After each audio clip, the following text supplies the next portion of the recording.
I'm so delighted that he's here today to share these stories with us. And without further ado, here's Ori. Meet my press agent. It's really fantastic being here. I just got back from Kansas, where I've been hanging out with the US Army.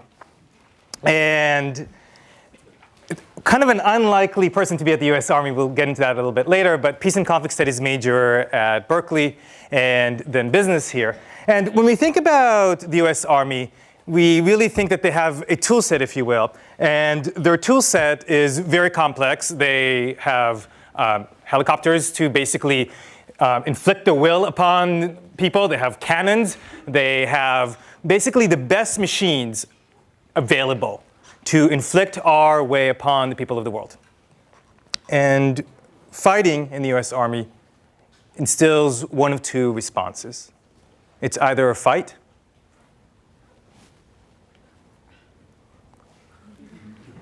or flight. And I want to talk to you for a second about fight or flight. I want to talk to you specifically about the biology behind these two. There is a chemical in our brain called cortisol. And cortisol is, amongst many others, a stress chemical.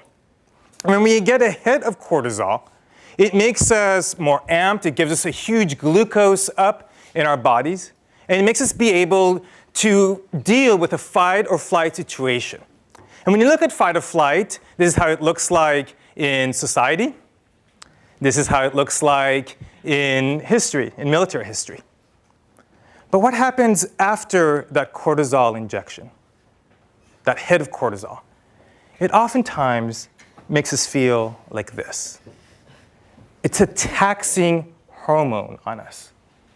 It makes us feel tired. It's bad on our bones. It's a chemical that afterwards leaves us exhausted. And it's with cortisol in mind that a few months ago, actually several months ago, a general from the Army got in touch with me and said he read one of my books. And this is the weird thing about writing books. You can be kind of a liberal living in California, and all of a sudden people read your books. And this guy writes me, and I didn't exactly know who he was. Turns out he is the general who was in charge of leadership for the Army. And he's right now in charge of the entire Army. And he says that they're basically facing a huge problem. And the problem that they're facing is that this is the first time in a very long time that for 10 years we've had back-to-back combat. People who have been deployed 3-4 times in the course of a 10-year career. And as they come back, how do you create an army that isn't feeling the effect of cortisol? And cortisol tends to have an effect like post-traumatic stress disorder, like problems adjusting. Like, how do you build a trust-based network in the Army? And regardless of your politics for a second, think about the implications that the head of the Army right now is thinking about. How do you build a trust-based network? How do you leverage something that the Army isn't known for, something called soft power? And for the last year, I've gotten to actually have a lot of conversations, and I've been meeting a lot of these soldiers and Army officers who've had these combat experiences. People like Keaton, who's a helicopter pilot, served back-to-back tours. People like Elliot served back-to-back tours, 20 years in service. And what we've done, and what I just came back from Kansas, of all places, is we took these guys and we put them here. Put them in a circle. And we got them to talk, amongst other things, about their feelings.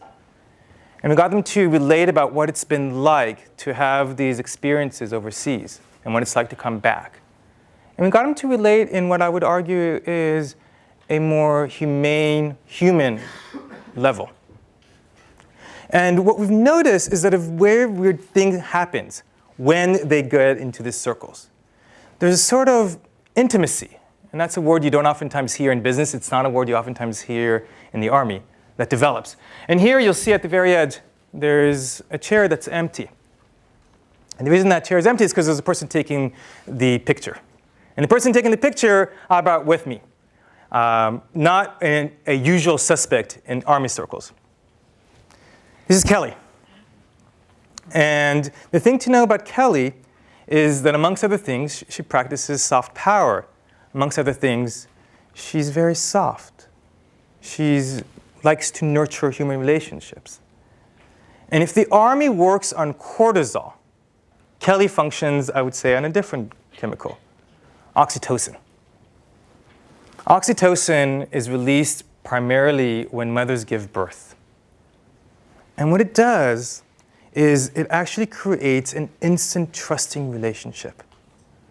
When people are given oxytocin in lab situations, they trust their partners more. When a newborn is born, its sight of vision is just a few inches. When you think about that, that's exactly the distance from the mother's chest to her eyes. Oxytocin is responsible for those levels of connections. And what I want to talk about a little bit today is about oxytocin and about how you can have a leadership model that isn't based on traditional cortisol, but it's based on oxytocin instead. This is what oxytocin looks like. For me, this is what oxytocin looks like. This is my wife. I met her 7 years ago. It was a blind date. She wasn't big on emailing or talking on the phone, so we just sat across from each other at a restaurant. And from the moment I met her, she was absolutely beautiful. And I was obviously taken by her. Who wouldn't be? And the moment we connected was when we shared a story about both our mothers being hippies. If you have a name like Ori, you know that your mother was a hippie. It means light. And about how our mothers made homemade granola. And we knew right there and then that it was a connection. We knew that this was it. We actually don't exactly know when we decided to get married, and I know this is going broad, but I'll admit it. We don't remember exactly when we decided to get married because we lied so much about it. We lied to our families, we lied to our friends. It was that soon after we met. This is what instant connections and intimacy looks like for me. When we look at it from a historical perspective, we see this as an archetype. Shakespeare talks about it. Romeo and Juliet, Act 1, Scene 5. This is Baz Luhrmann's interpretation of it. I'll show it to you in just a second. The reason I show it to you is because I used to have a crush on Claire Danes. But this captures that level of intensity, that level of finding someone so incredibly drawing from the get-go. I brought you something close to me. Left with something new. See through your hair. You haunt my dreams. There's nothing to do but believe. Just believe. Just breathe.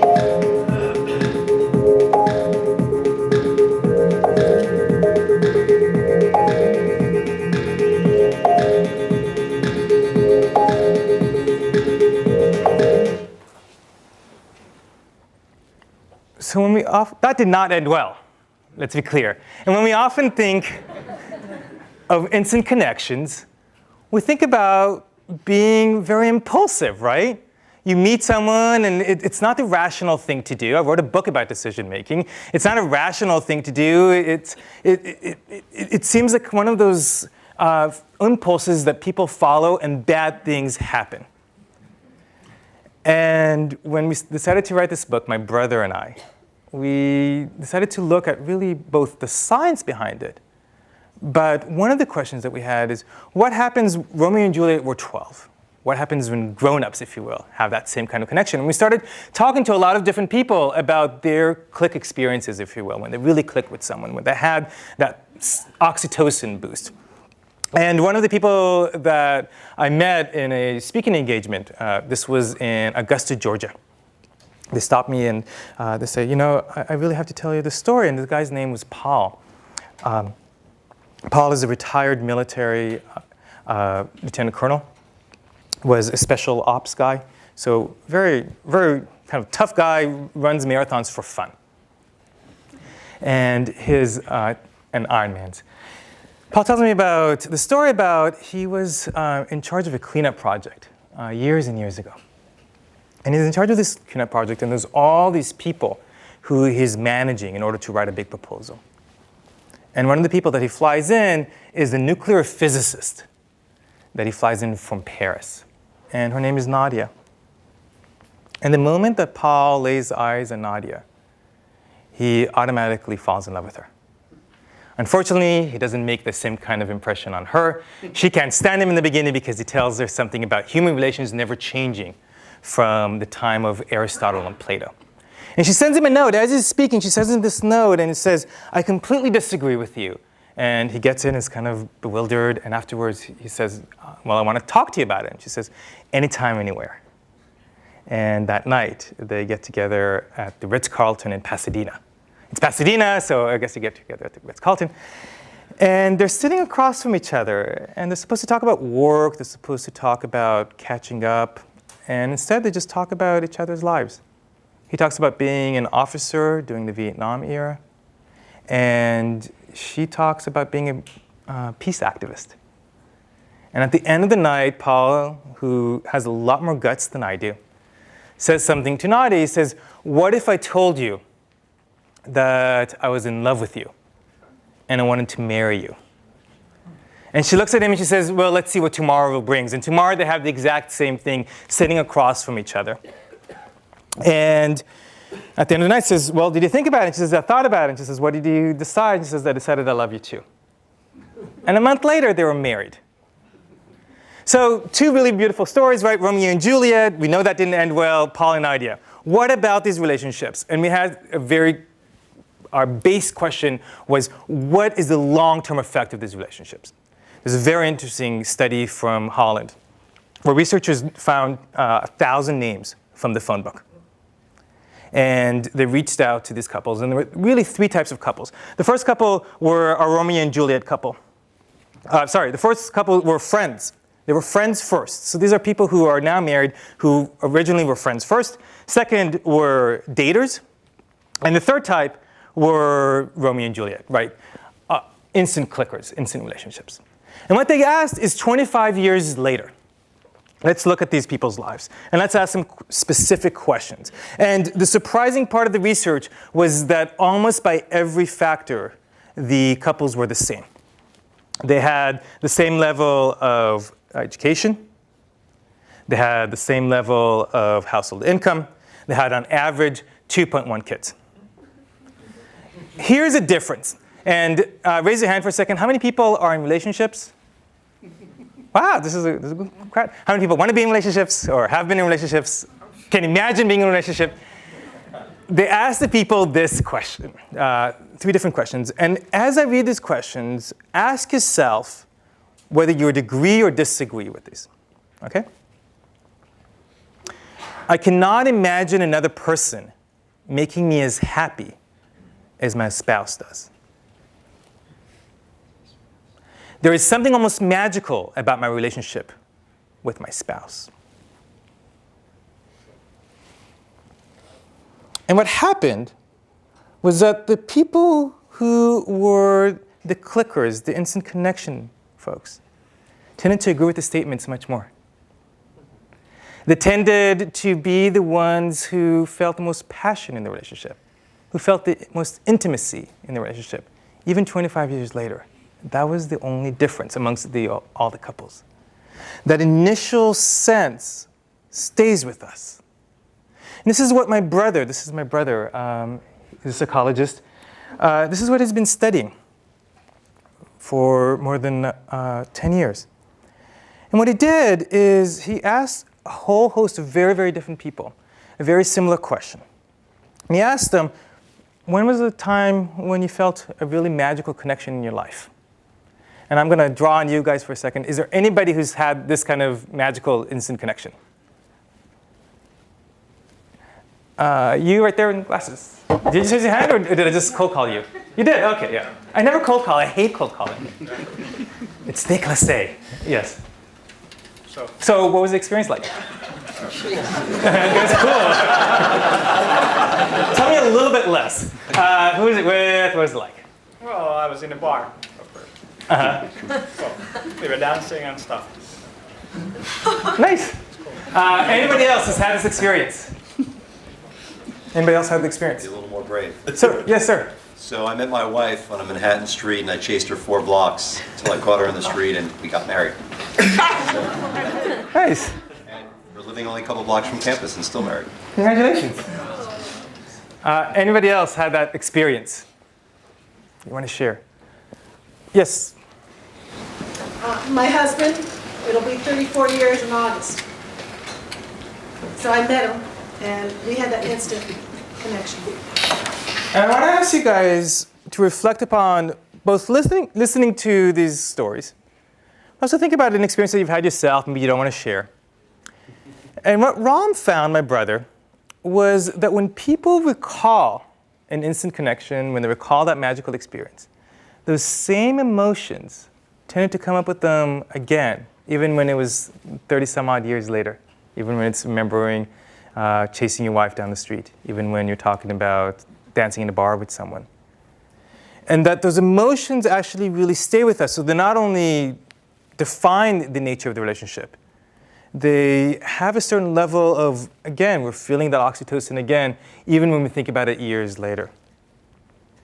And when you think about these kind of stories, oftentimes it's exactly this, right? It's people meeting each other in a bar or down the street. They often have a romantic take to them. We ask the question, well, what about at work, right? This is, after all, we're trying to talk about careers here. Paul and Nadia are actually working together. They're married, been married for 20 years. They started a company. And they're really successful, and talked about how that initial clicking relationship really affected the tenor of their relationship.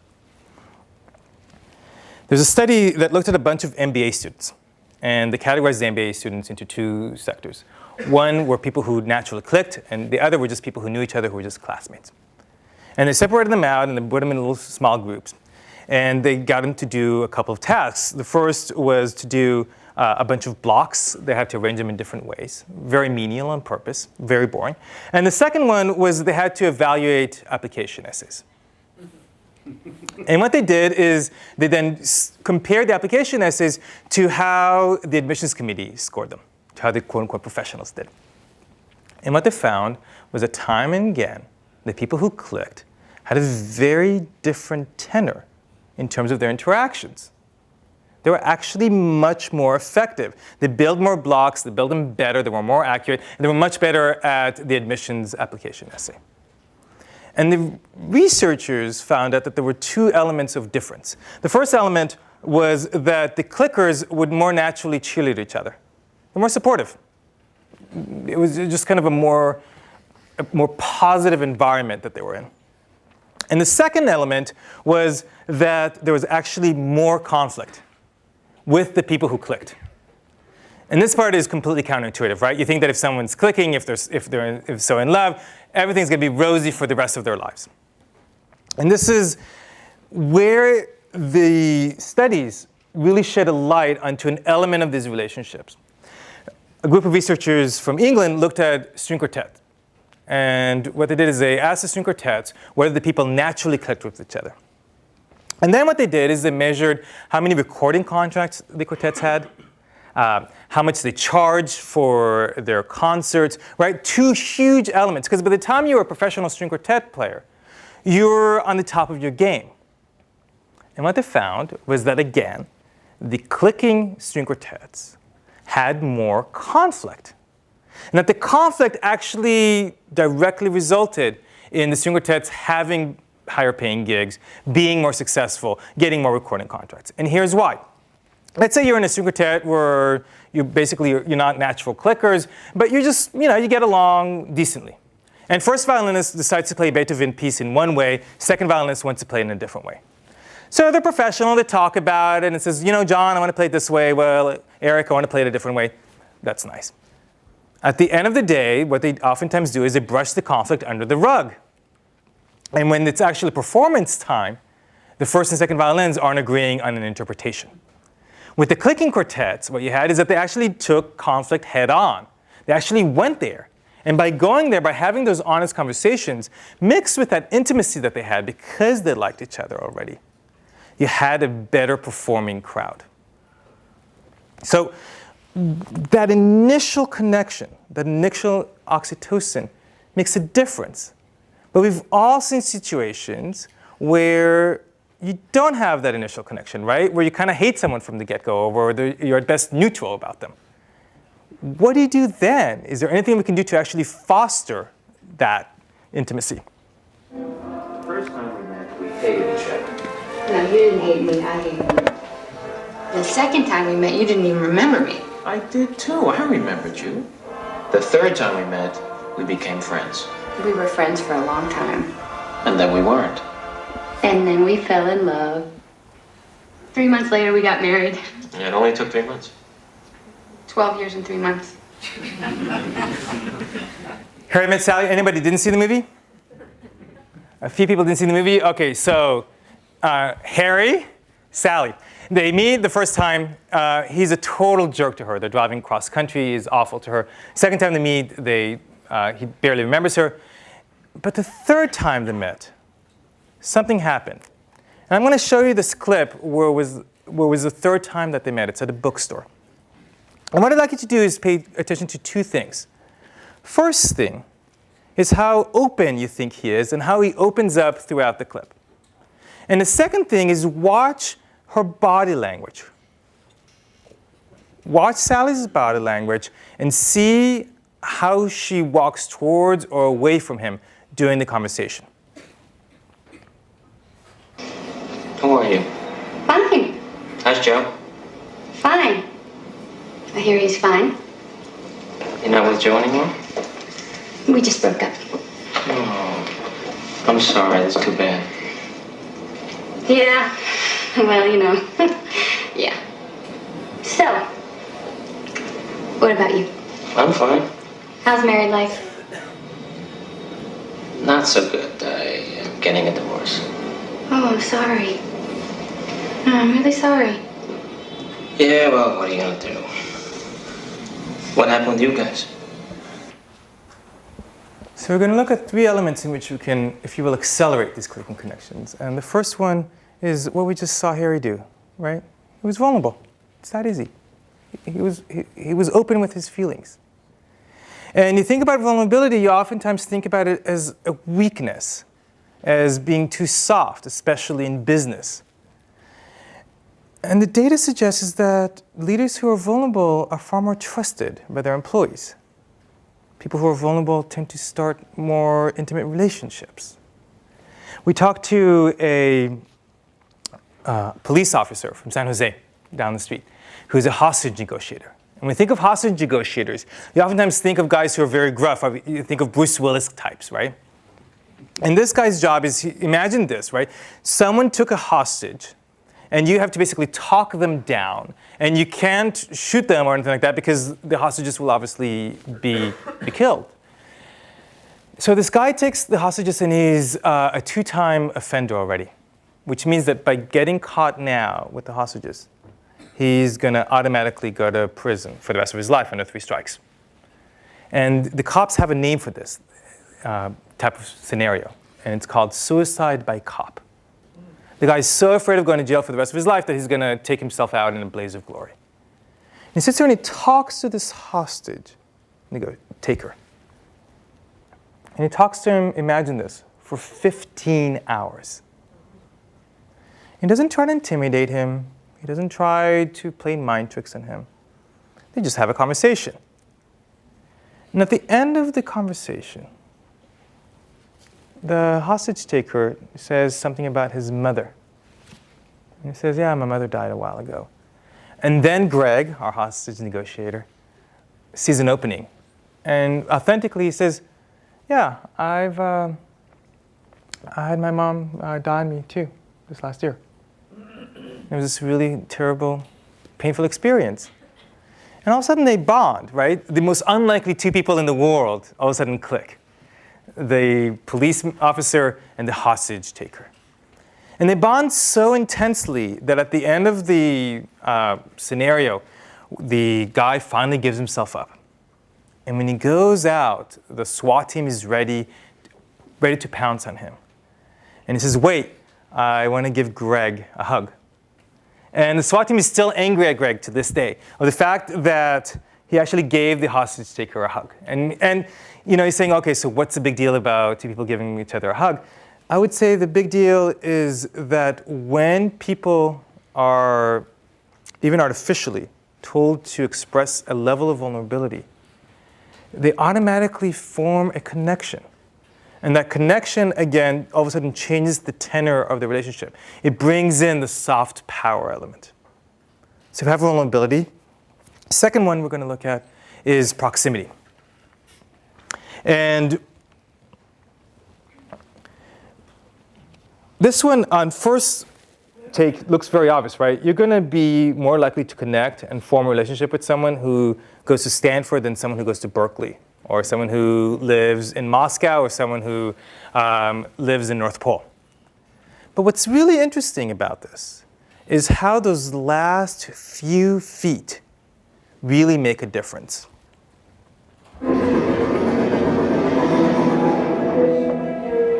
Excuse me, do you mind? Everywhere else is full. Not at all. I'm Ron, by the way. Ron Weasley. I'm Harry Potter. So it's true. I mean, do you really have the what?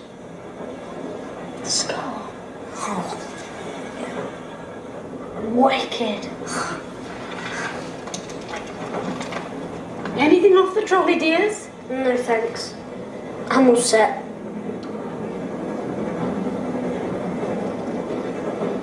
We'll take the lot. Whoa.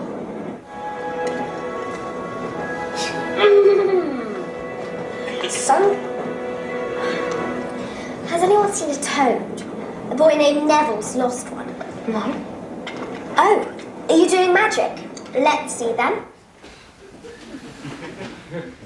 So there's a little bit of vulnerability there, right? Where Harry shows his scar, Ron admits to not having any money.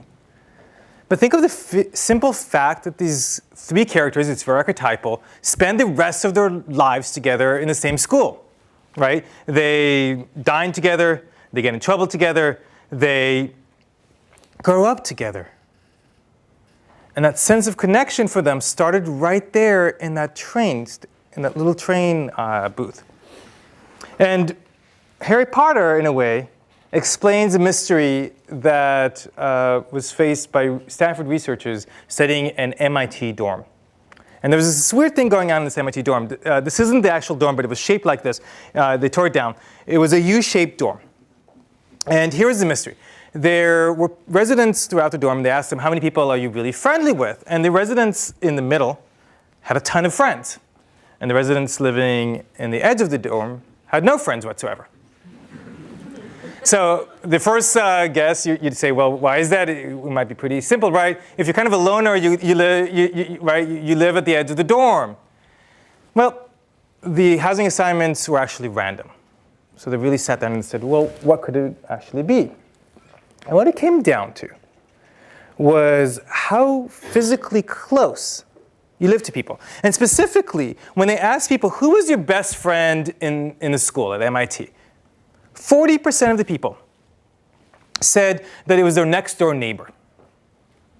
And their next door neighbor, the place between two doors was a distance of 19 feet. And something really weird happens when you go to the person who lives the next door down. 38 feet. All of a sudden, the chances of people hitting it off, of making a connection, goes down by half. You go down another 19 feet, it goes down by half again. It's exponential. It's not linear. Researchers at Bell Lab asked a company, it was a research company, about who you were most likely to collaborate with, regardless of interest in the field or anything like that, or education. And in scientific environments, people were much more likely to collaborate with people who worked exactly right next to them, 10.3%. When you went down to the other side of the hallway, it could be the same department, it could be people working on the exact same project, the likelihood of them collaborating is 1.9%. You go down to another floor, and it's fraction of a percent. You go to a different building, and there's almost no chance of people collaborating. And you think of the implications of that of when you're having a meeting. Do you show up? When you're having a conversation, do you have a virtual conversation, or do you do something in person? A study about work meetings found out that the vast majority of the meeting, of what was useful about the meeting, actually happened before and after, not during, because that's when people were able to develop a little bit of trust with each other. So this is a really interesting crowd. Why don't we have a very brief meeting right here? I need just 6 volunteers. This is going to be fun and exciting, I promise. So just either stand up or come on down, and I need 6 people. 1, yay! 2, 3, 4, 5, and I think we have 6. I want you guys each to grab one of these chairs is what they're called. And I just want you to sit in a circle. I'll take notes. Oh, actually, no. Sit right here if you don't mind. Sorry, there's more space. Just sit. Just actually form a circle.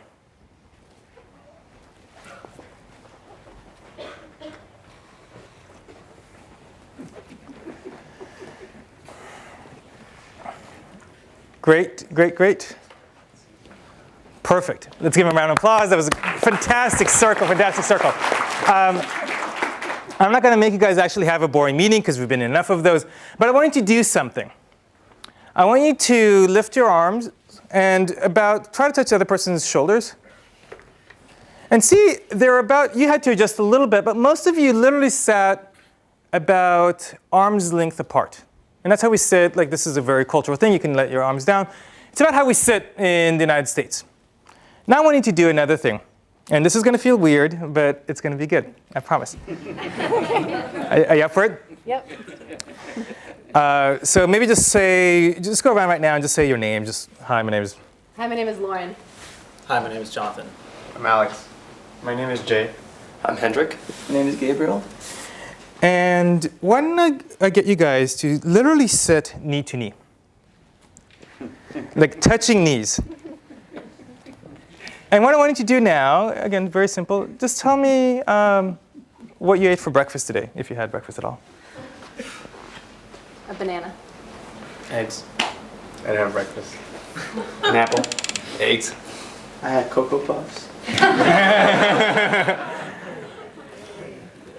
A question for you guys. How does it feel sitting knee to knee? Other than weird and everyone's breath smells great. It's fun. Much It's fun? closer and connected to everyone. Really? Yeah. We're friends already. I don't know if you can see them from here. I don't know if you can see their faces. There's a little bit of, they're smiling more. And notice, and I'm going to pick on you, notice his body language now as it was before. You're kind of leaning into each other. And thank you. This was the meeting. You did a fantastic job. Thank you.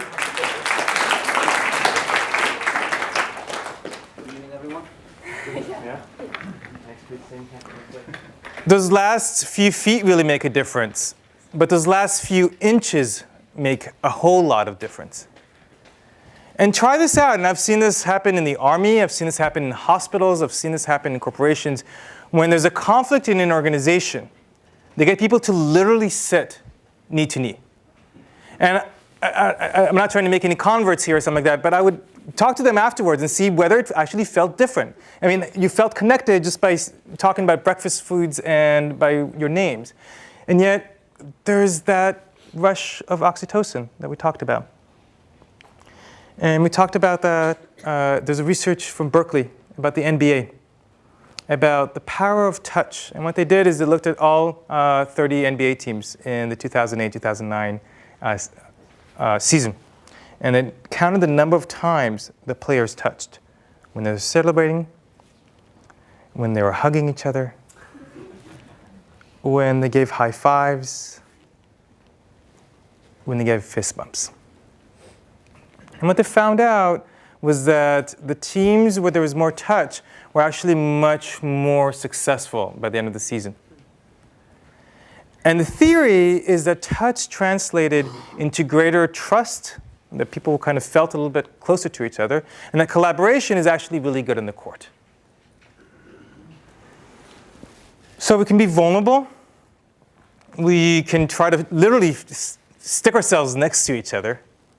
The last thing we're going to look at is people who have this as a natural trait. They're called high self-monitors. I wanted to meet Dina Kaplan. Dina has a problem in her life.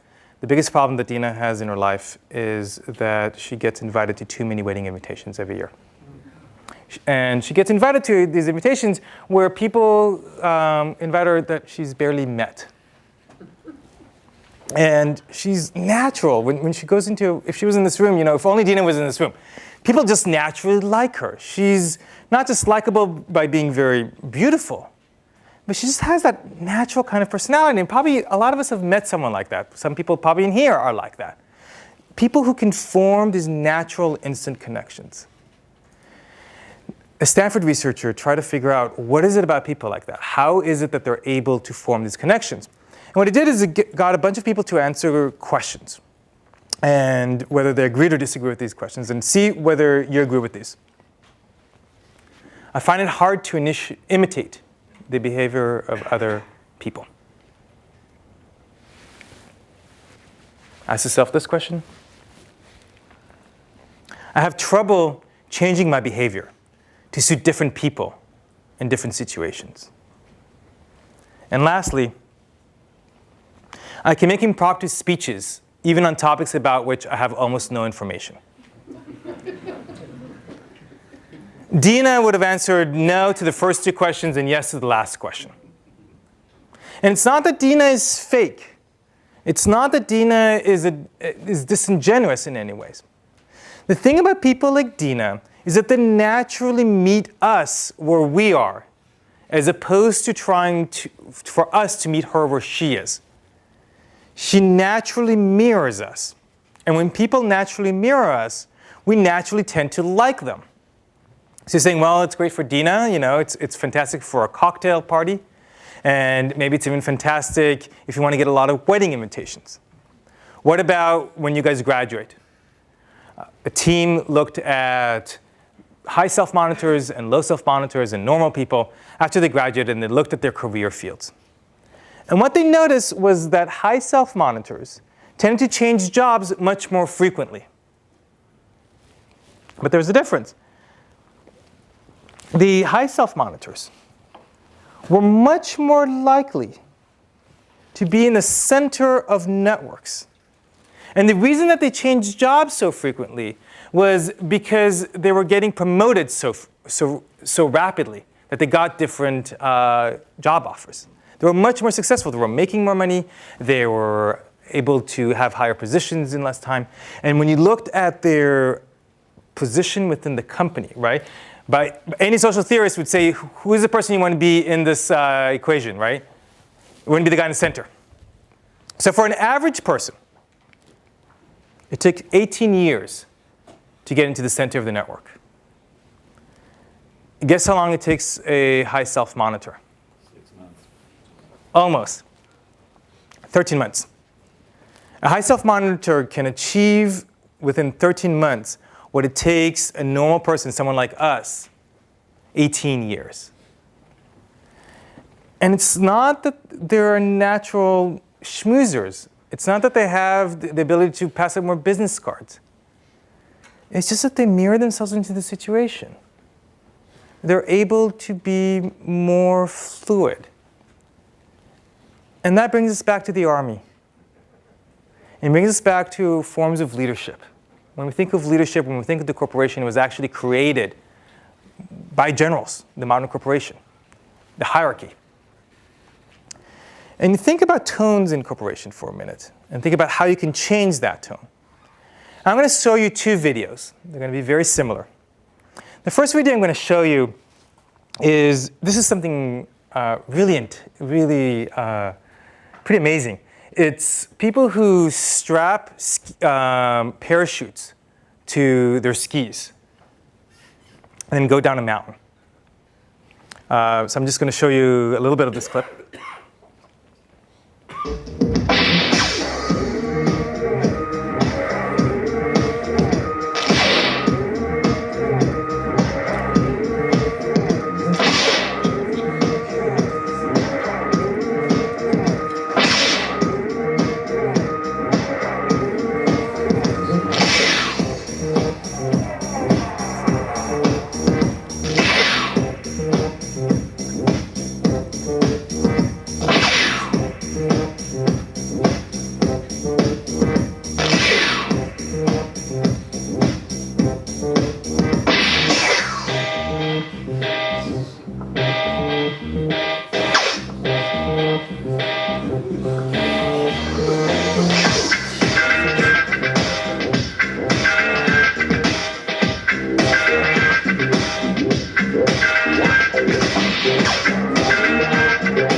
What do people think? Pretty intense? Yeah. Crazy? Yeah. Anybody want to do it? Yes. A couple people. How does the room feel? How do you feel when you watch it? Tense. Tense. It's exciting. Excited, energized. I'm kind of in awe of these guys. What I did is we're going to see the exact same movie.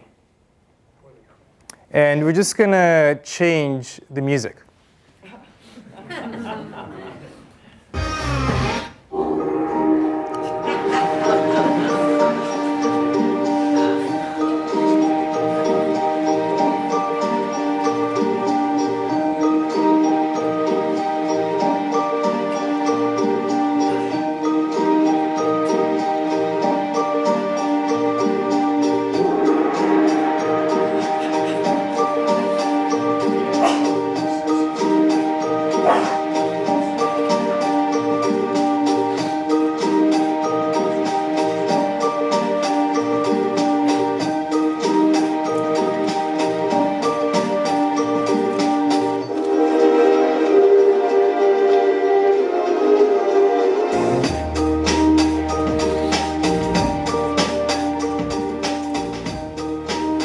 How does it feel?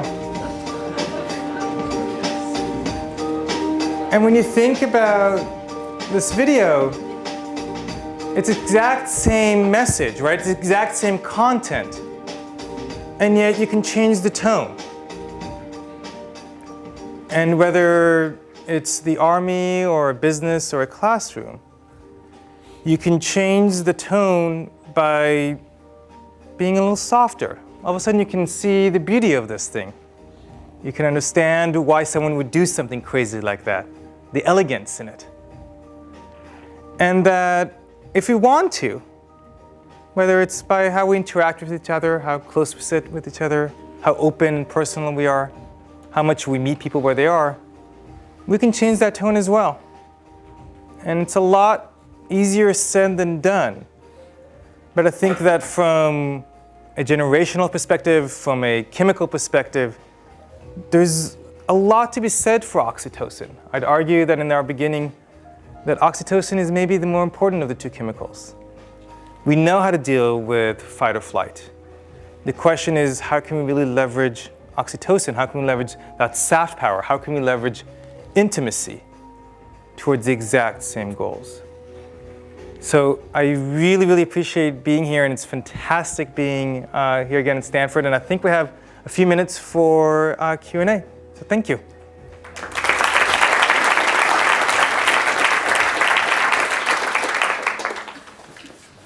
Yes, sir. I have a question on these instant connections. So we hear up in the media about how people meet quickly, they click, and then they get married in Vegas, and obviously it doesn't work out. Is that a perception bias, or what happens there? It happens a lot. It is a perception bias.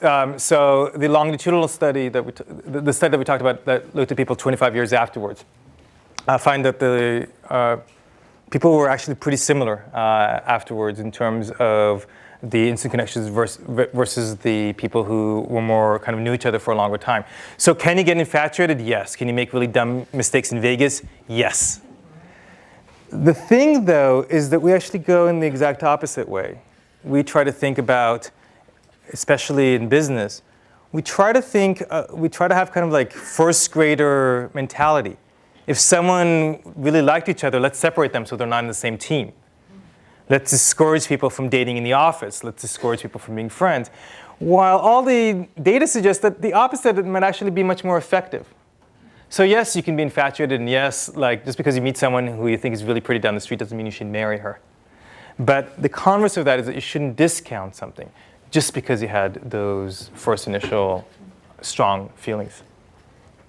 Yes, sir? So, I mean, I think oxytocin also has a dark side to it in that it also promotes ethnocentralism, tribalism, and it's also been shown in study that increased the amount of envy someone feels and the anger they feel when they're betrayed. So how do you balance between the light side, which is, you feel in a group, and the dark side when people outside a group are trying to enter, you feel you want to protect yourself and attack other people. And on the flip side, you say that, people, when they're closer, they work together better. So does that mean if you promote an oxytocin-based environment, you're going to make silos more easily, occur, and people basically base their relationship on closeness rather than this collaborative meaning that goes beyond just your emotions and beyond how you feel at first sight? That's a great question. When you want to create collaboration in a large institution or an environment, theoretically, you just put a bunch of people on Facebook and they'll collaborate together. The problem is that people don't actually do that. The problem is that in order to build a real trust-based environment, you need to have some level of emotional connection. So you're right, if I'm outside of the circle, if I was outside, if these 6 people who sat here were having lunch together, would any of you walk up to them and say, "Hi, my name is Ori, I'd like to join you for lunch"? No way, right? They were obviously a closed-off system, which can be problematic. And at the same time, what if you're trying to get that specific circle to be more intimate with each other? What if you're trying to get them into a circle to be more trusting? When you look at it from a societal perspective, the government asks everyone, the government has a huge database that they collect that basically asks a zillion questions about people's relationships, their friendships, things like that. And one of the questions that they ask is how many confidants, very, very close friends, people have. The numbers over the years have been basically pretty much steady. And on average, the most frequent answer given is 3. People have about 3 confidants. And something very interesting happened in 2002, 2003, right when people started doing a lot more social networking.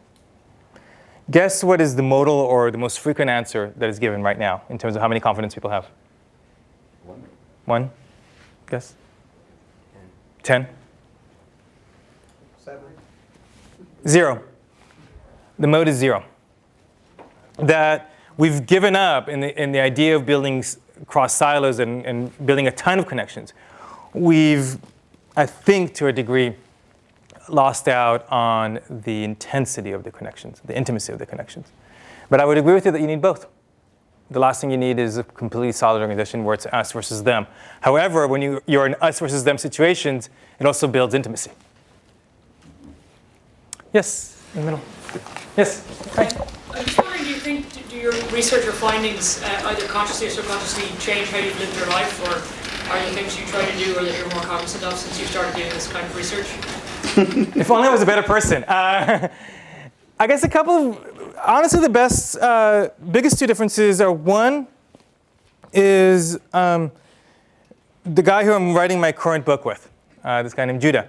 I met him at this party, and we just had a really great conversation. And he was like, "What are you doing?" I was like, "Oh, I'm writing a book about instant connections." And all of a sudden, we had that, we had that click. And I literally was just walking away, and I was like, "Wait a second! My research says, you actually follow those type of relationships." And I went to him and I did something, I've never done this to anyone else. And I went right back to him and said, "You know what? You look like someone who I want to be friends with. Can we be friends?" And it felt a little first gradey and it felt a little silly. And I was like, yeah, let's. And we had dinner. And now he's someone who I probably work closer with than anybody else. In terms of how I try to behave, the biggest thing I aspire towards, A, show up always.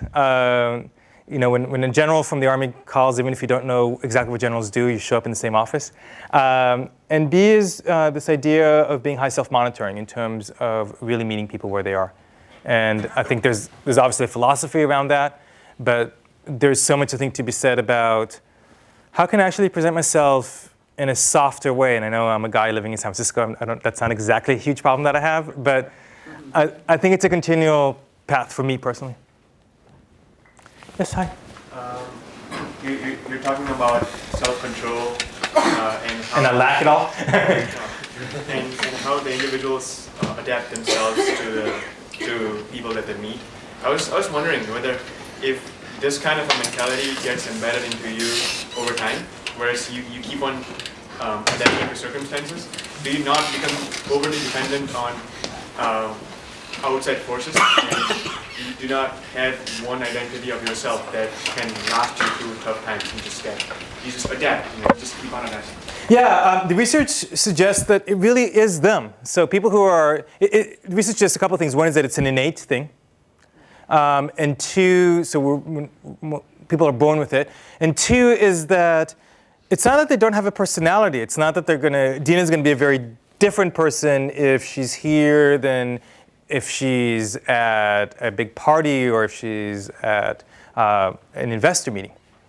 It's just that she's going to be able to modulate her. There was a slide that I skipped to, the restaurant test. And think about sitting in a restaurant. It's very quiet. There's candles. A high self-monitor is going to be able to match that environment. A low self-monitor is going to talk a little bit like this. They're going to not know how to modulate themselves to the environment. Now, interestingly, you sometimes want low self-monitors in your work because they're the ones that are going to give you more honest feedback about something. So you want a combination. But it's the high self-monitors who are going to modulate themselves more who are going to end up being more successful. So it depends on which side of the equation you want to be on. I think we have time for one more, two more. So you talked a lot about what happens after oxytocin is secreted that you form these instant connections. So I was wondering what the research shows about when this happens. What makes two people click?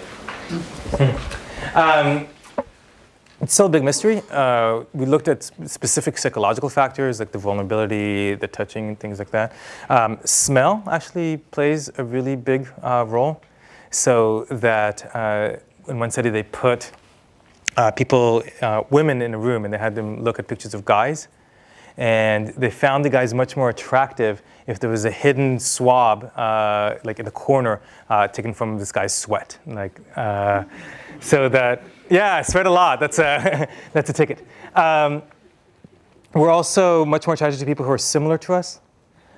So that if someone has the same name, you're likely to give them more money than if, and even if your name is Steve.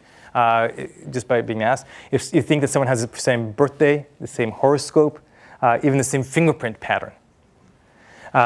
And we're really only starting to understand the neurology of it. There was a recent study that found out that when people have emotional pain, we feel it exactly the same way as physical pain in our brain, so that we are naturally kind of built in order to build those connections. And we're finding out. But let me know what you find out in terms of your personal research.